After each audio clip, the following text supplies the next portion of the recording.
اس ٹوٹکے سے صحت یاب روتے روتے اس کی پھچکی بند ہو گئی۔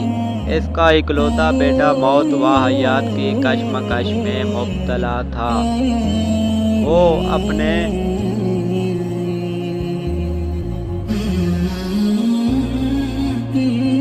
مالک حقیقی کے آگے گر گڑا کر اپنے بیٹے کے لیے شفا مانگ رہا تھا۔ اس کا بیٹا کافی عرصہ سے دمے کا مریض تھا۔ شدید قسم کے دورے پڑتے تھے۔ اس کو لگتا تھا جیسے اس کی روح پرواز کر گئی ہو۔ اس دن جب اس کا اکلوتا بیٹا لاہور کے بڑے ہسپتال میں داخل تھا، 27,000 دوائیوں اور انجیکشنوں پر خرچ ہو چکا تھا، مگر مریض یوں کا تھا۔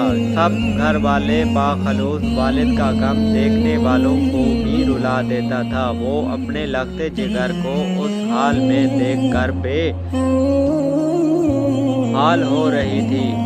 ایسے میں رب ذوالجلال نے ان کی دعاؤں کو شرف قبولیت بخشی کہ وارڈ میں ان سے ایک جاپانی وفد کی ملاقات ہو گئی۔ ڈاکٹر نے مرض کی کیفیت احوال اور دریافت کیا۔ جاپانی ڈاکٹر نے ایک عجیب معمولی سا نسخہ تجویز کیا جو بظاہر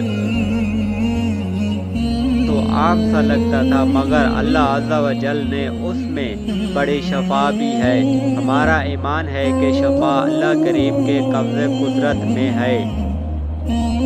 ذرا سا نسخہ بھی سنیے۔ هو الشافی، 1 یا 2 پیاز لے کر گیس کے چولہے پر بھون لیں۔ جب اس کا بیرونی جل کر مل کر سیاہ ہو جائے،